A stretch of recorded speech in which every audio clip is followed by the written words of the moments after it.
Bapak-bapak, ibu-ibu, saudara-saudara kaum muslimin rahimakumullah. Murai di dahan dan koko ayam di kandang, dunia ini penuh dengan berbagai macam kesibukan. Sejak dari petani yang turun ke ladang, pedagang yang berangkat ke pasar, pelajar yang menuju sekolah, sampai kepada pegawai yang berangkat ke kantor, seluruhnya tidak lain untuk mencari sesuatu yang bernama bahagia. Setiap orang menginginkan kebahagiaan, dan tidak seorang pun menginginkan kesengsaraan dalam kehidupan ini. Namun nyatanya tidak setiap orang yang ingin bahagia mengetahui jalan yang harus ditempuhnya untuk sampai kepada kebahagiaan itu. Maka pada kesempatan pertemuan kali ini, saya ingin menyampaikan sebuah hadis dari junjungan kita baginda Nabi besar Muhammad sallallahu alaihi wasallam yang termuat dalam kitab Mukhtarul Ahadits An-Nabawiyah, di mana beliau bersabda, arba'un min sa'adatil mar'i. Ada 4 perkara yang merupakan tanda dari orang bahagia. Saya mau tanya, di antara saudara-saudara yang hadir di sini, apa ada yang kepengen jadi orang sengsara? Ya. Seluruhnya tentu ingin mendapatkan kebahagiaan.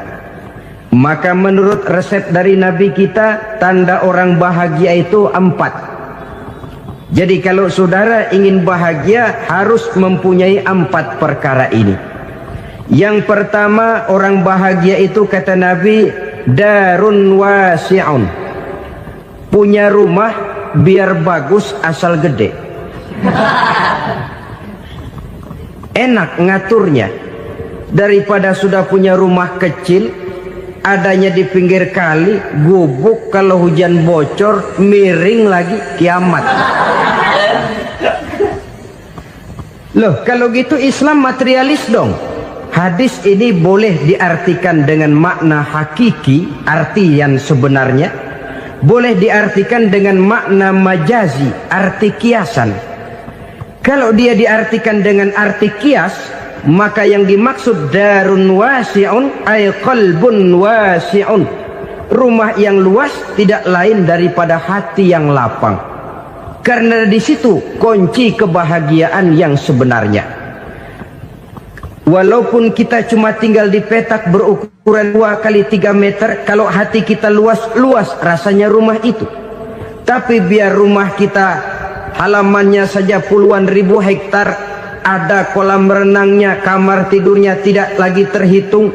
Kalau hati yang menempati rumah itu sempit, maka akan terasa sempit jugalah rumah itu. Tempat bergantungnya tidak lain adalah hati.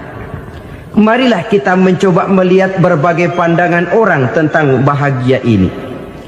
Ada orang menyangka bahwa bahagia itu kalau dia mendapatkan harta yang sebanyak-banyaknya. Siapa yang banyak harta, dialah raja. Apa yang dia mau, seluruhnya bisa dibeli. Keamanannya, dia bisa menyewa petugas. Seluruh fasilitas untuk menyenangkan kehidupannya bisa dibeli. Pendeknya, hartalah segala-galanya dalam kehidupan. Sampai ada pepatah mengatakan, innad darahima fil amakini kulliha taksur rijala mahabatan wa jalala. Sesungguhnya harta, dinar, dirham, uang di mana-mana selalu bikin hebat orang yang memilikinya. Coba lihat, orang yang punya duit sama yang enggak punya duit, jangan gaya hidupnya, gaya jalannya aja lain. Wahia lisanun liman arada fasahatan, wahia silahun liman arada qitala. Uang adalah senjata yang paling ampuh bagi orang yang mau pergi perang, dan lidah yang paling fasih bagi orang yang mau bicara.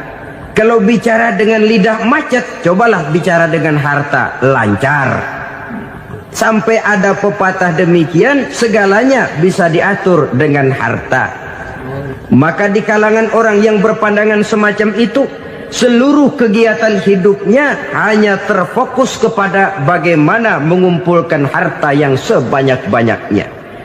Tidak peduli halal haram, tidak kenal sore pagi siang dan malam, tidak sempat sujud, jauh dari agama, jauh dari kehidupan yang bersifat ruhaniyah, jauh dari Allah dan sebagainya. Sampai dalam Al-Quran dikelompokkan dalam kelompok yang dinamakan lumazah.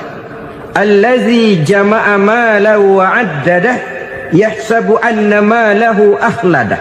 Mereka mengumpul-ngumpulkan harta sebanyak-banyaknya dan menyangka bahwa harta yang banyak itu dapat mengekalkan hidupnya, mengekalkan kekayaannya, mengekalkan kebahagiaannya. Saudara hadirin yang berbahagia, kalau pandangan hidup ini benar, artinya kalau harta memang merupakan satu-satunya hal yang dapat membuat orang bahagia, tentu di rumah mewah tidak akan pernah ada tangis derita.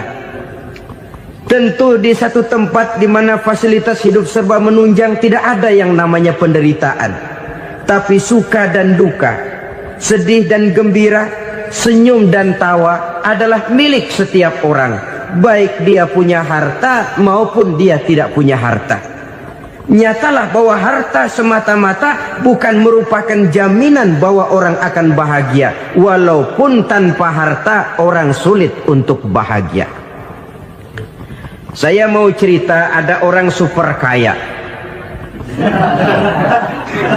Namanya Aristotle Onassis, Raja Tanker Yunani. Dia punya kapal tanker saja konon sampai 11 banyaknya. Punya perusahaan penerbangan yang disebut Olympic Airlines.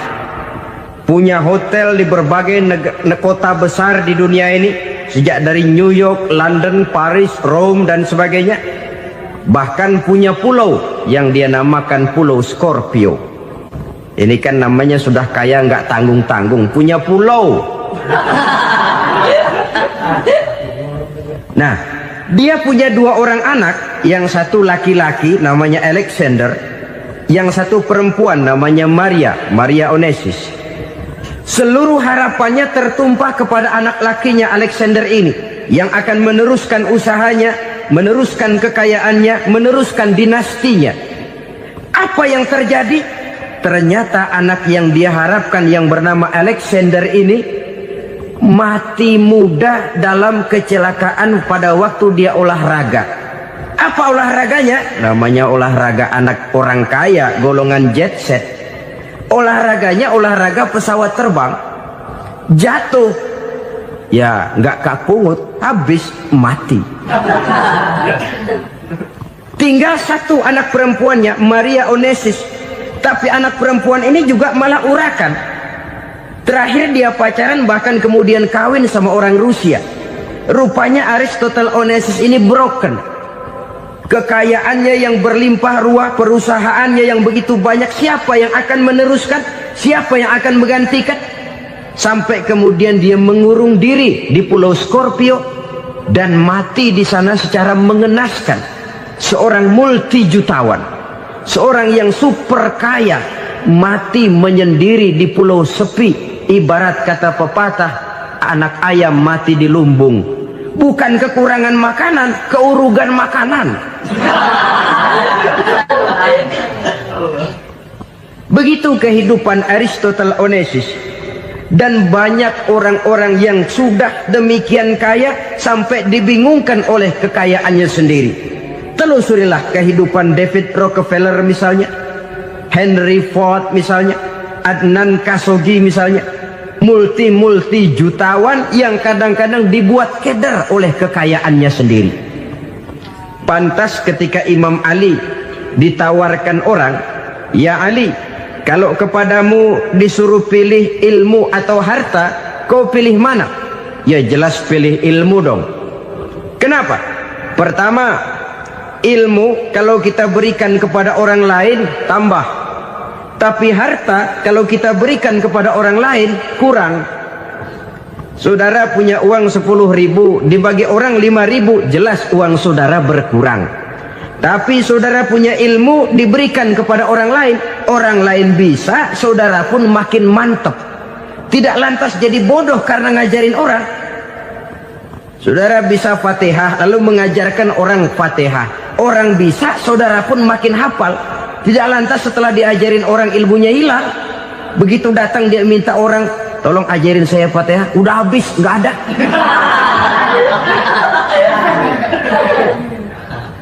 Yang kedua kata Imam Ali, ilmu menjaga kita. Kalau harta kita yang harus jaga. Makin banyak ilmu makin terpelihara diri seharusnya. Tetapi makin banyak harta makin bingung kita jaganya. Sampai kadang-kadang kalau perlu seluruh keliling rumah dipasangi alarm. Belum cukup disewakan anjing besar-besar, pasang di depan pintu, awas anjing galak.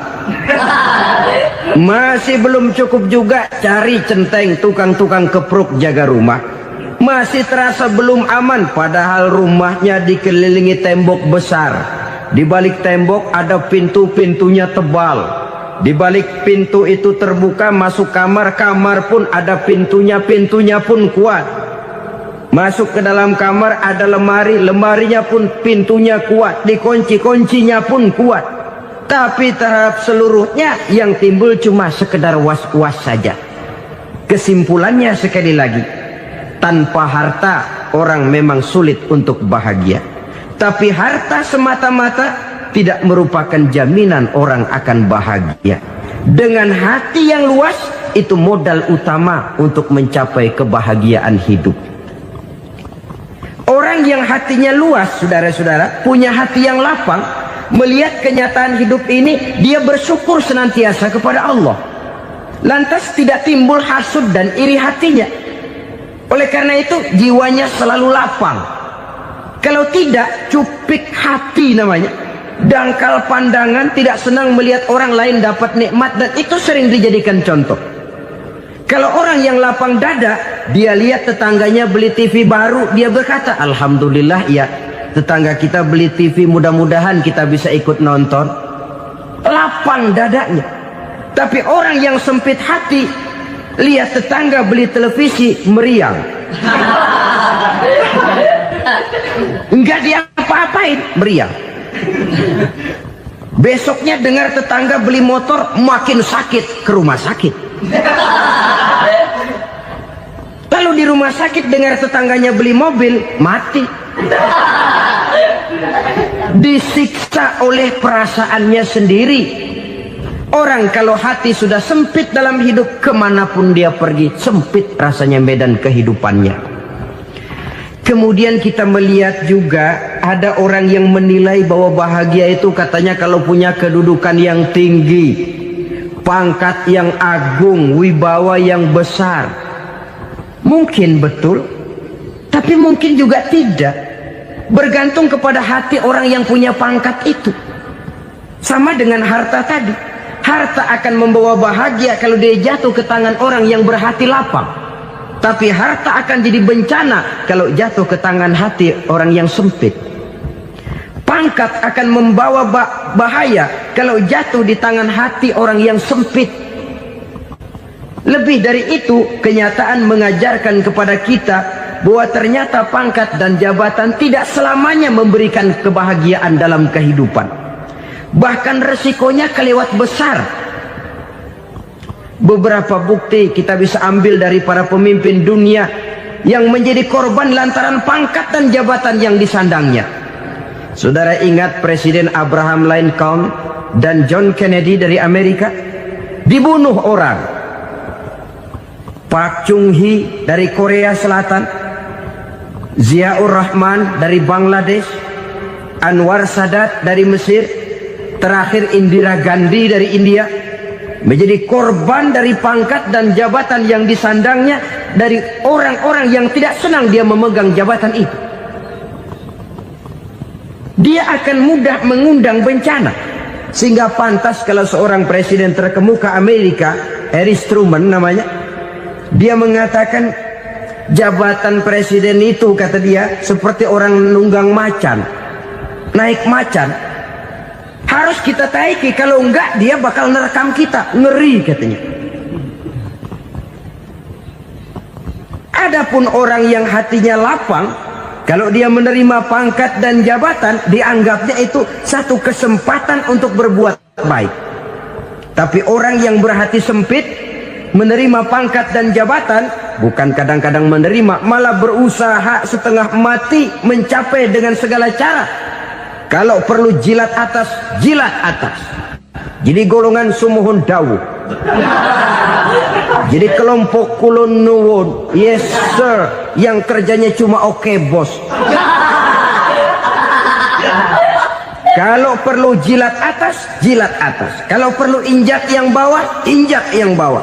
Perlu sikut kiri kanan, sikut kiri kanan. Yang penting pangkat dapat, jabatan dapat. Orang yang semacam ini, kalau sudah mempunyai pangkat dan jabatan, biasanya dia tidak menganggap itu sebagai amanah, tidak menganggap sebagai kesempatan berbuat baik, tapi malah kesempatan untuk memperturutkan hawa nafsunya yang dilatar belakangi oleh kesempitan hatinya tadi. Apalagi kalau orang memperoleh pangkat karena banyak mengeluarkan uang. Seakan-akan pangkat dan jabatan itu sekarang macam proyek, pakai tender. Siapa yang berani bayar segini, naik. Nggak berani, minggir. Padahal logikanya, kalau orang mencapai satu jabatan karena banyak mengeluarkan uang, hampir bisa dipastikan bahwa setelah jabatan itu dia pegang, langkah pertama yang akan dilakukannya ialah berusaha bagaimana uang yang dia keluarkan supaya kembali. Ya paling kurang pulang modal dulu dong. Soal mikirin rakyat soal nanti, tapi ini modal harus pulang. Itu celakanya kalau orang memperoleh pangkat dan jabatan cuma karena banyak mengeluarkan uang. Jarang orang yang mempunyai keyakinan dan pandangan bahwa pangkat dan jabatan merupakan amanah. Jadi sekali lagi, pangkat dan jabatan mungkin saja membawa kebahagiaan kalau jatuh ke tangan orang yang berhati lapang. Tapi bisa jadi bencana kalau dia jatuh ke tangan orang yang mempunyai hati yang sempit. Dan lagi-lagi stresnya hati yang lapang. Lalu sebagian orang, saudara, ada yang berpandangan katanya bahagia itu kalau jadi orang terkenal, mempunyai popularitas, menjadi idola di kalangan remaja, di kalangan orang tua, di segala lapisan masyarakat. Padahal makin populer orang, makin terikat dia. Ya kalau macam kita ini kan nggak punya nama, nggak populer, tengah malam buta mau nongkrong di warung Tegal aman. Tapi pangkat, jabatan, kedudukan, popularitas menyebabkan kita diikat dengan berbagai macam peraturan. Cuma mandi sama ke WC saja yang nggak dikawal.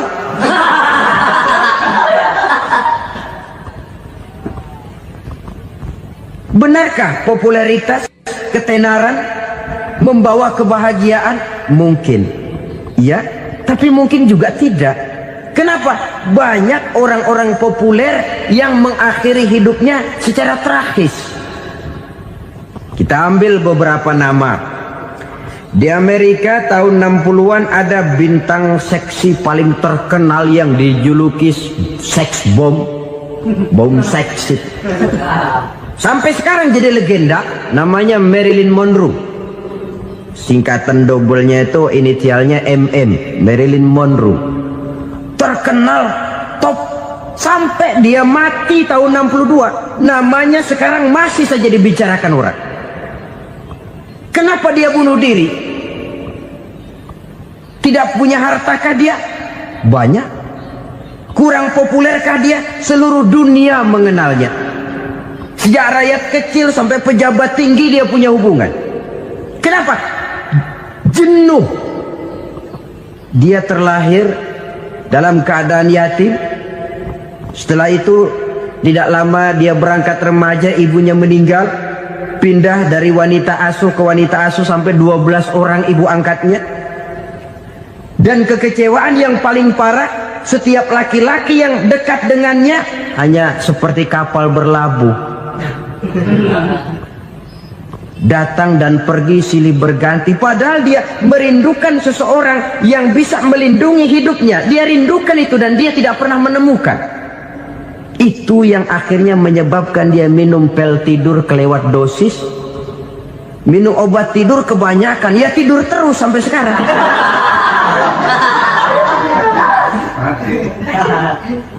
Dia mengakui, saya telah memiliki ketenaran, tapi saya tidak pernah hidup dalam ketenaran itu. Saya pandai main sandiwara, tapi saya ingin hidup dalam alam yang real sebagaimana umumnya orang. Itu yang dia rindukan. Menyusul jejak yang namanya Marilyn Monroe ini, Billie Holiday, saudara kenal tentu, di rumah sakit dirawat. Dia juga minum obat overdosis, mati lagi. Jimi Hendrix minum obat tidur overdosis kelewat batas, mati lagi.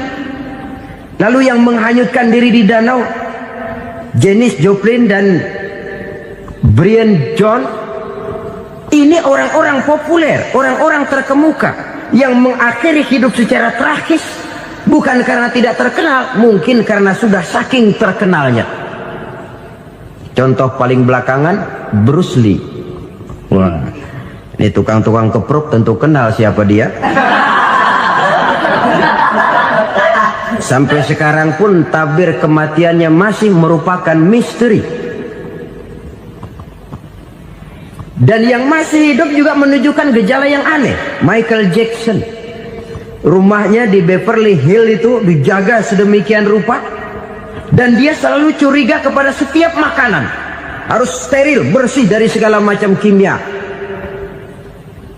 Kemana dia pergi, itu tukang-tukang kepruk sudah selalu menjaga dan mengawal, dan dia seakan takut menunjukkan mukanya yang asli.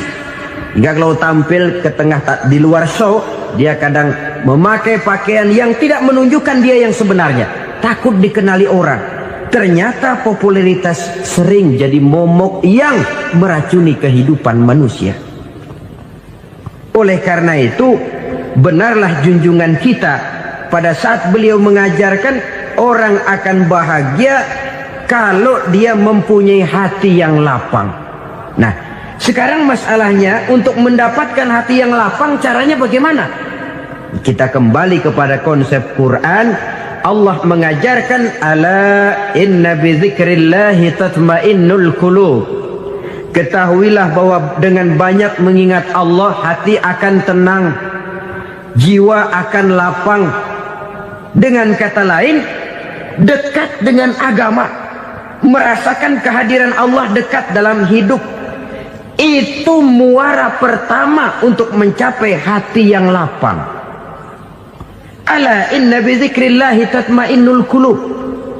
Jangan macam orang sekarang ingin mendapatkan ketenangan lalu tapak di puncak gunung, di gua-gua, di tempat sepi. Iyalah kalau nggak ada ular. Kalau tergigit ular berbisa, ketenangan belum, mati jelas itu. Islam positif untuk mendapatkan ketenangan. Ala inna bi dzikrillahi tatmainnul qulubi. Bahwa ketahuilah bahwa dengan banyak mengingat Allah, hati akan tenang, jiwa akan lapang, nuansa pikiran akan luas. Karena yang namanya bahagia ada dimanapun manusia berada. Di kampung ada bahagia, di kota ada bahagia, di ngarai, di lembah, di gunung, di hutan, di lautan, di angkasa luar, dimanapun bahagia itu ada kalau kita bermodalkan hati yang lapang ini. Dan hati akan lapang kalau kita dekat dengan agama. Dekat dengan harta buat sementara hati mungkin tenang, tapi ketenangan yang relatif dan temporer. Apalagi orang tiap kali tambah harta, tiap kali tambah rencana, itu wajar. Mungkin sebelumnya saudara berpikir, kalau punya duit 5.000 enak nih. Begitu punya duit 5.000, aduh sayang kalau 10.000 aja. Tiap kali tambah harta, tiap kali lain rencana. Makin banyak rencana, makin menjauhkan kita dari yang namanya ketenangan. Padahal ketenangan merupakan unsur utama untuk mencapai bahagia.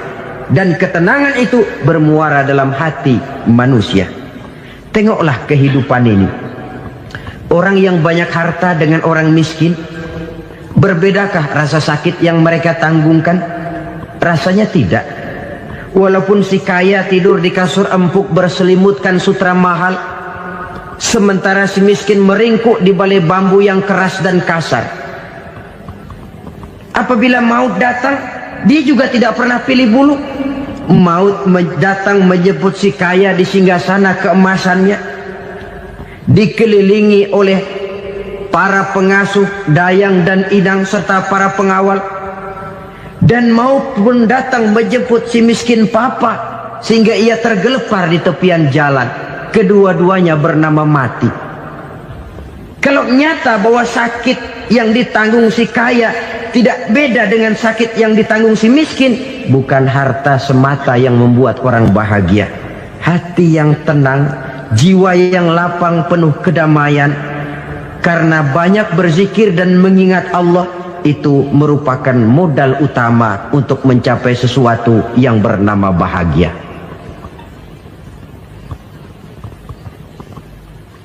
Saudara hadirin yang saya hormati, inilah yang pertama dari 4 ciri yang digambarkan oleh Nabi tentang tanda-tanda orang bahagia. Dan harus berangkat dari yang pertama ini, hati yang lapang. Ini yang harus kita miliki lebih dahulu. Baru nanti akan menyusul kepada poin yang ketiga, kedua, dan selanjutnya. Sebab kalau hati sudah terisi dengan jiwa yang lapang, seluruh persoalan insya Allah akan bisa kita atasi dengan sebagaimana mestinya. Yang kedua sekarang, tanda orang bahagia menurut baginda Nabi, markabun syariah. Orang bahagia itu, kata beliau, punya kendaraan biar cepat asal lancar. Artinya kemana dia mau pergi mudah. Apa maksud hadis ini? Kalau kita kaji lebih dalam, kendaraan itu kan alat transportasi. Transportasi tidak lain adalah usaha memudahkan komunikasi. Pindah dari situ kepada teori bahwa manusia adalah zon political, makhluk bermasyarakat yang tidak bisa memenuhi kebutuhan hidupnya secara sendirian. Kita memerlukan keberadaan orang lain dalam kehidupan ini. Untuk memakai baju saja kita sudah perlukan petani yang tanam kapas, pabrik yang memintal kapas jadi benang, pabrik yang menenun benang jadi kain, sampai kepada mesin jahit, sampai kepada tukang jahit. Itu cuma untuk memakai pakaian saja. Tidak seorang pun di antara kita yang sanggup memenuhi kebutuhan hidupnya secara sendiri. Kita perlu orang lain. Maka kebebasan dalam arti mutlak, kebebasan tanpa batas, itu tidak mungkin ada dalam kehidupan. Karena kita mengadakan yang disebut interaksi sosial. Setiap kegiatan kita tentu melibatkan orang lain. Menurut kita barangkali kita bebas jalan di jalan raya semaunya, tapi orang lain berkendaraan pun merasa bahwa ini ada juga jalan haknya, dan begitu selanjutnya. Oleh karena itu, maksud dari kendaraan yang cepat ini adalah khulatuhu ma'as solihin. Lingkungan pergaulannya terdiri dari orang-orang soleh. Pergaulannya luas. Kemana dia pergi ada temannya. Kesulitannya ada tempat dia cerita. Dan kesulitan kalau sudah diceritakan kepada orang lain, taruh kata orang itu tidak bisa menolong, namun menceritakannya kepada orang yang kita percayai, kan paling kurang sudah mengurangi beban jiwa, mengurangi tanggungan batin, merasa masih ada tempat kita cerita. Maka lebih baik orang awam yang mau bergaul ketimbang orang setengah alim tapi ngunci pintu. Sebab nantinya akan timbul sikap picik, cupik pandangan, dan tidak luas menghadapi kenyataan dalam kehidupan ini. Namun yang harus kita garis bawahi, pergaulan memang mesti luas. Namun jangan sekali-kali lupa bahwa pergaulan sangat besar pengaruhnya dalam ikut membentuk kepribadian manusia. Sehari-hari bisa kita bilang, kalau kita dekat sama tukang minyak wangi, sekalipun nggak dibagi minyaknya, baunya tentu dapat. Betul? Tapi dekat sama tukang elas, walaupun nggak kena apinya, asapnya mesti kena. Kalau Syauqi mengatakan lebih jelas lagi, man asyaral asrafa asa musarrafan wa muasyiral anzali ghairu musarrafin. Awalam taral jildal hakira muqabbalan bisagri lamma sara jildal mushaf. Siapa yang bergaul dengan orang mulia, dia bakal ikut menjadi mulia. Tapi siapa yang berteman dengan orang hina, dia tidak bakal ikut menjadi mulia. Tidakkah kau lihat, kata Syauqi, kulit kambing yang hina pun dicium orang ketika menjadi kantong Quran. Kulit kambing hina, kalau dia sendirian gak ada yang mau cium. Tapi begitu dia bergaul dengan Quran, menjadi kantong Quran, dipakein minyak wangi, ditaruh di tempat yang tinggi, mau diambil dicium dulu, dibawa dengan penuh hormat dan hati-hati. Kulit kambing yang hina lantaran berteman dengan Quran, numpang mujur. Tapi coba lihat kalau kulit kambing berteman dengan kayu, jadi beduk, habis. Zohor dikemplang, asar dipukul. Itu pun sedikit saja, cuma salah milih teman. Yang temannya Quran dihormati orang, yang temannya kayu lantaran jadi beduk, gelap-gelap subuh orang udah kemplangin.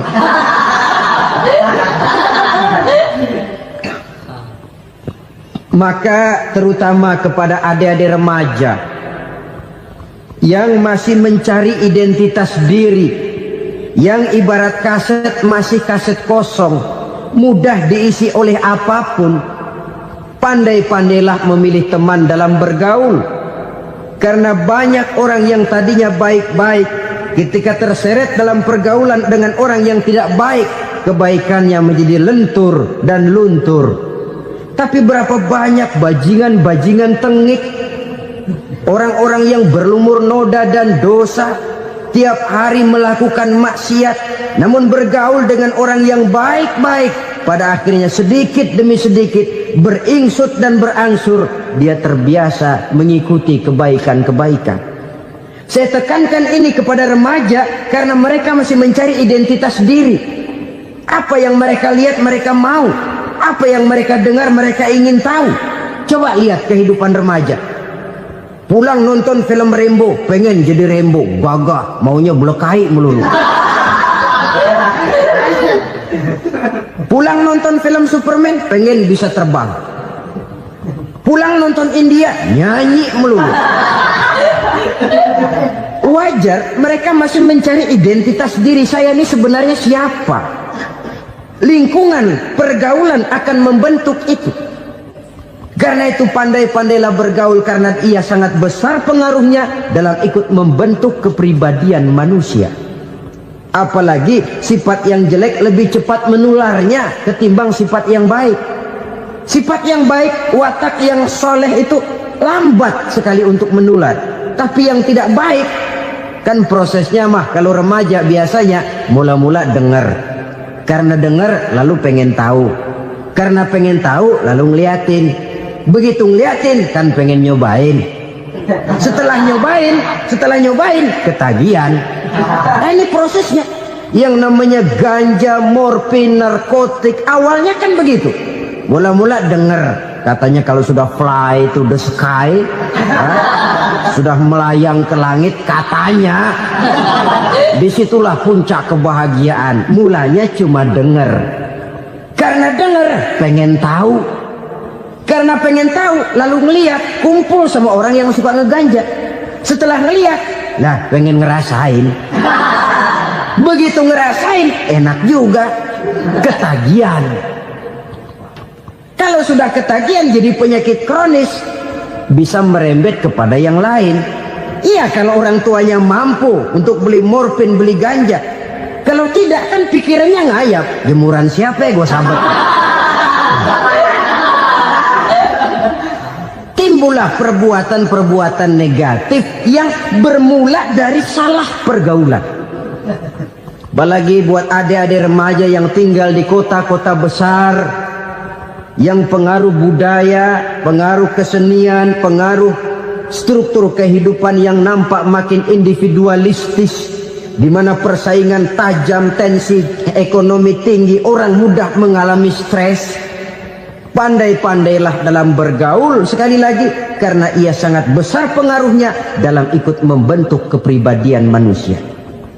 Orang bahagia punya kendaraan yang cepat, artinya punya pergaulan yang luas, dan lingkungan pergaulannya terdiri dari orang-orang yang soleh. Kemana dia pergi ada teman, kesulitannya ada tempat dia cerita.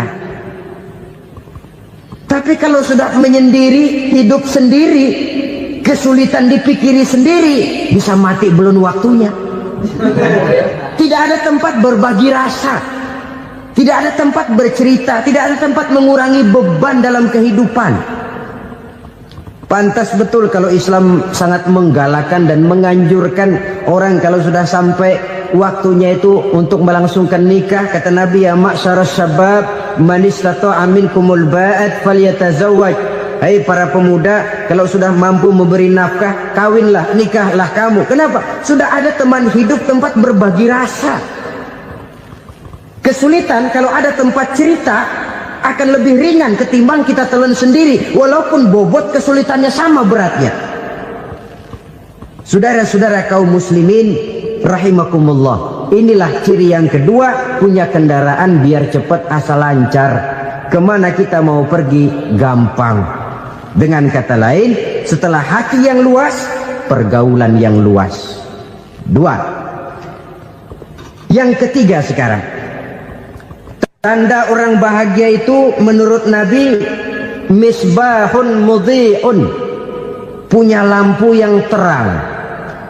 Oh, itu enggak problem. Sekarang sudah zamannya listrik masuk desa, Pak.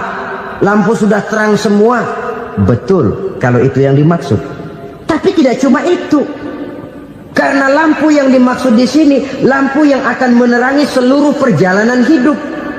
Dan perjalanan hidup itu sudah dimulai sejak kita terlahir ke alam ini, sampai masuk ke alam barzah, kumpul di padang mahsyar, sampai ke akhirat. Lampu yang menerangi itu yang diperlukan. Kalau lampu, katakanlah yang paling top sekarang kan lampu jenis Mercury. Taruhlah itu di rumah kita, dia cuma menerangi rumah kita, menerangi hati pun tidak sanggup. Bila kita masuk ke alam barzah, alam kubur, sanggupkah si Mercury yang begitu terang menerangi alam barzah kita? Tidak sanggup lagi. Sanggupkah lampu yang ratusan watt, bahkan puluhan ribu watt menerangi kehidupan di padang mahsyar? Tidak akan sanggup lagi. Kalau demikian, yang dimaksud lampu yang terang di sini apa? Tidak lain amal soleh, kebajikan yang kita lakukan dalam hidup. Itu yang akan jadi lampu penerang. Di dunia nama kita akan terang, jasad kita boleh hancur terkubur tanah, tapi nama kita akan dikenang orang. Begitulah kalau orang meninggalkan kebajikan dalam hidup seperti sekarang. Ribuan orang tiap saat berziarah ke kubur Imam Syafi'i, ke kubur Imam Malik, ke kubur Imam Ghazali, ke kubur orang yang baik-baik, orang yang soleh-soleh. Kebajikannya yang ditinggalkan, yang mengukir namanya dengan tinta emas. Sehingga saudara sudah terbaring di alam kubur, orang lewat, Allah, ini kuburannya Fulan bin Fulan, dulu ini kebaikannya Masya Allah, saya ikut merasakan. Mari kita mampir sebentar, kita Fatihah. Mohon disampaikan Allah pahalanya kepada almarhum. Al-Fatihah. Itu kalau orang baik-baik. Lalu saudara tanya, Pak, orang mati dikirimin Fatihah apa nyampe pahalanya? Saya jawab, kalau saudara nggak percaya, mati dulu dah.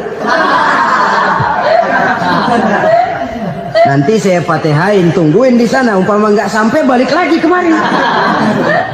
Sekarang ini kan maunya otak-otakan saja. Kalau nggak masuk otak, nggak percaya. Padahal alam gaib itu nggak bisa diotak-otakin. Sama saja dengan saudara pernah dengar cerita kapal tanpa emas tenggelam tak? Pernah nggak? Di mana? Ya, di laut Masa Lembo. Begitu ketampung Mas tenggelam, ratusan penumpang itu terjun ke laut, dipermainkan gelombang, berjuang menghadapi maut itu. Orang lagi timbul tenggelam di lautan, dihantam ombak, kita tengokin pakai helikopter. Pak, lagi timbul tenggelam ya?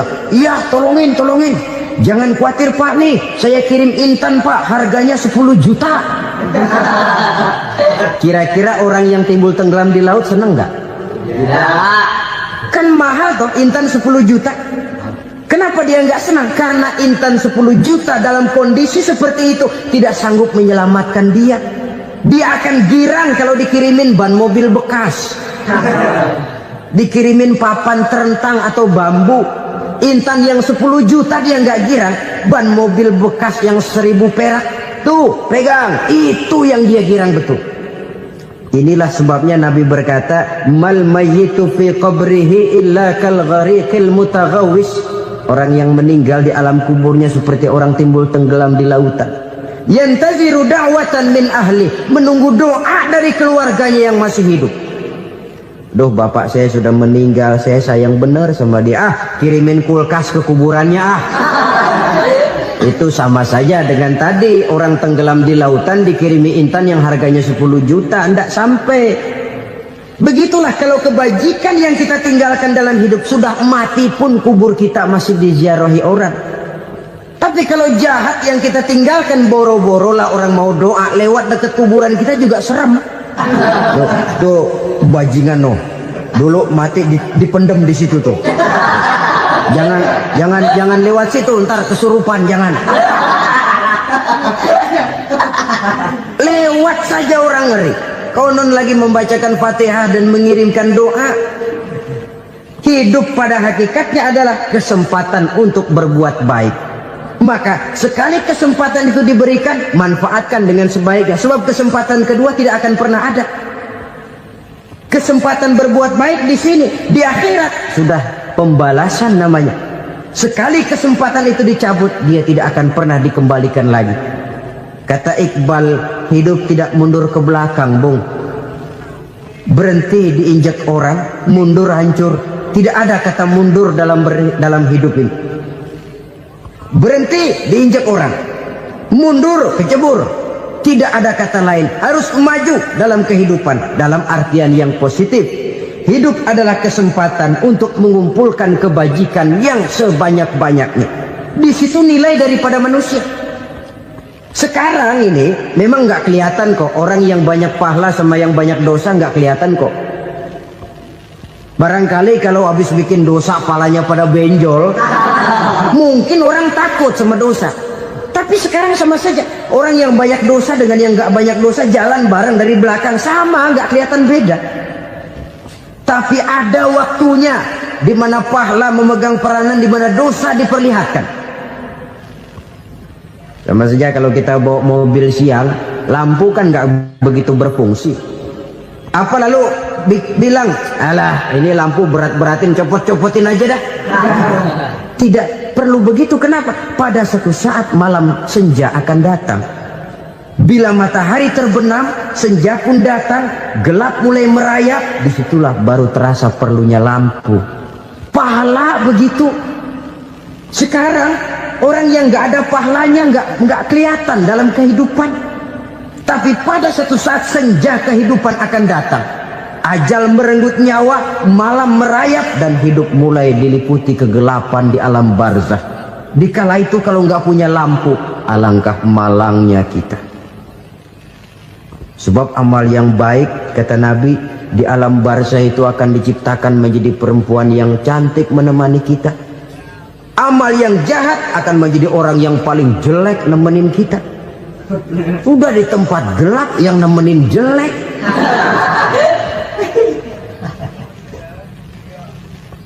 Kaum muslimin rahimakumullah.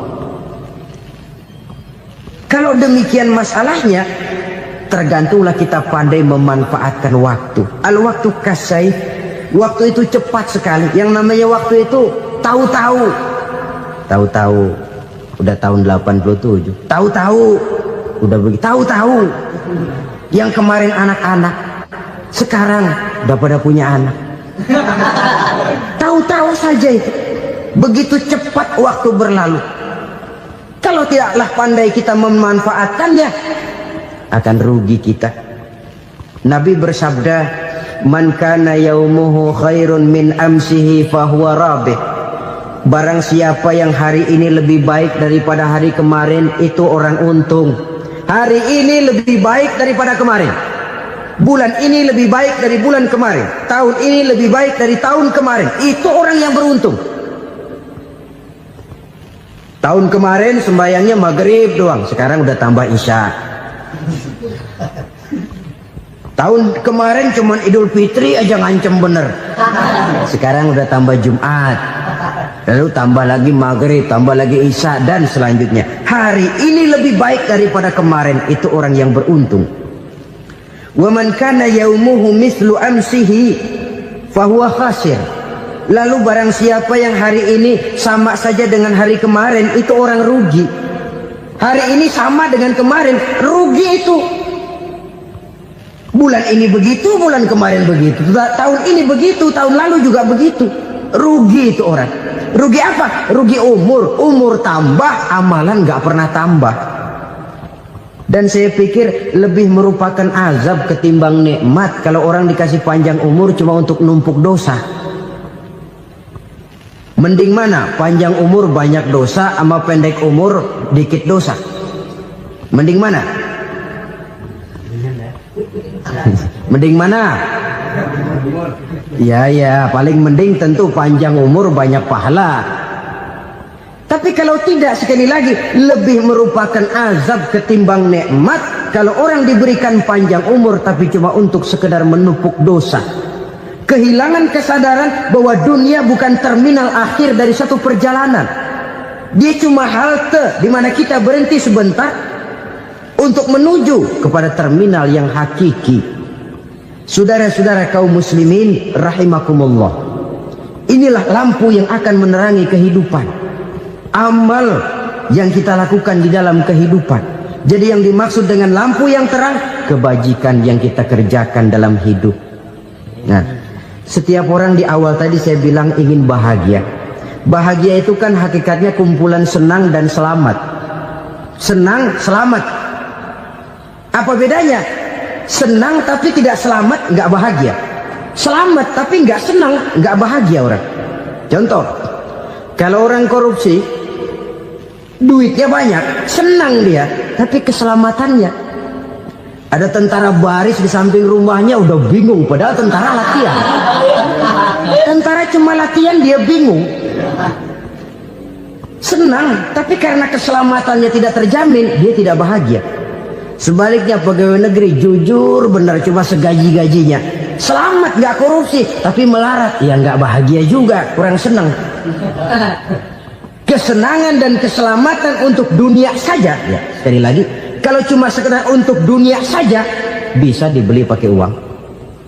Bisa dibeli pakai uang. Saudara ingin selamat, bisa dibeli pakai uang. Saudara ingin senang, bisa dibeli dengan uang. Tapi setelah mati, masuk ke alam barzah, habis kekuasaan uang. Nggak bisa lagi beli keselamatan pakai uang. Tidak mungkin lagi membeli kesenangan dengan uang. Di situ pahala yang megang peranan. Makin banyak pahala, makin banyak saham untuk membeli kesenangan dan keselamatan, untuk memperoleh yang namanya bahagia. Dan jangan lupa loh, di alam barzah kita nggak sebentar, menunggu datangnya kiamat. Loh iya, kalau kita begitu dikuburin terus kiamat datang, untung. Tapi kalau masih harus 1000, 2000, puluhan ribu tahun yang akan datang, dalam satu penantian yang begitu lama, tanpa saham untuk memperoleh kebahagiaan, satu kemalangan yang tidak ada pernah putus-putusnya. Janganlah tergelincir oleh kebahagiaan sebentar yang menipu dengan mengorbankan kebahagiaan hakiki yang berjangka panjang. Apa artinya senyum sejenak kalau harus ditebus dengan tangis seumur hidup? Biarlah kita minum jamu, pahit memang, getir memang, tapi kan besok badan sehat. Daripada sekarang minum sirup, manis memang, enak memang, tapi bibir pada jontor besoknya. sirawan, batuk, nggak karu-karuan. Banyak orang tertipu oleh kesenangan yang sebentar. Padahal laisa kullu ma yalma'u zahaban. Belum tentu semua yang berkilat itu emas. Belum tentu semua yang gemerlap itu intan. Karena itu marilah manfaatkan kesempatan yang diberikan Allah ini untuk mengumpulkan kebajikan yang sebanyak-banyaknya. Yang terakhir sekarang, yang keempat, tanda orang bahagia kata Nabi. Zaujatun salihah. Orang bahagia itu tanda yang keempat kata Nabi, punya istri biar cakep asal taat. Sudah surga itu, cakep taat. Istri kayak gitu, kalau belum mati jangan dikuburin dulu. Sudah cakep taat lagi. Tapi kadang-kadang enggak, udah jelek ngadat melulu. Apa yang mau dipilih? Sebab itu Quran mengatakan istri pakaian untuk suami, suami pakaian untuk istri. Kenapa suami istri diibaratkan pakaian? Alangkah tingginya gaya bahasa Quran ini. Suami istri teman hidup, hidup perjalanan panjang. Sejak kita dalam rahim sudah ada hidup kan di sini. Sampai ke alam dunia, masuk ke alam barzah, kumpul di padang mahsyar, sampai menuju akhirat, itu perjalanan hidup. Carilah istri atau suami teman hidup yang membawa manfaat tidak hanya kehidupan di dunia ini, sampai di alam barzah, sampai di padang mahsyar. Suaminya mungkin meninggal lebih dulu atau istrinya mungkin meninggal lebih dulu. Tapi suami atau istri yang masih hidup berbuat kebajikan. Suami saya meninggal, ada hartanya, saya sedekahkan, niat pahala untuk almarhum suami saya. Ini teman hidup. Tidak dibatasi dan tidak bisa dipisahkan oleh maut sekalipun. Zohirnya mungkin pisah, badannya mungkin pisah, tapi hatinya, jiwanya, kebersamaannya dalam menghadapi kehidupan. Karena itu, saudara-saudara, bahasa Quran indah. Suami istri diibaratkan seperti pakaian. Apa fungsi pakaian? Pertama, pakaian jadi kebanggaan. Artinya suami harus menjadi kebanggaan istri, istri harus jadi kebanggaan suami. Yang kedua, pakaian itu kan fungsinya menutup aurat. Artinya sesama suami istri harus saling menjaga kekurangan masing-masing. Jangan malah sesama suami istri saling membongkar rahasia dan aibnya sendiri-sendiri. Istrinya diceritain jeleknya di mana-mana, atau suaminya dibongkar rahasianya di pasar umum. Itu sudah tidak lagi berfungsi sebagai pakaian. Kenapa semua ini diperlukan?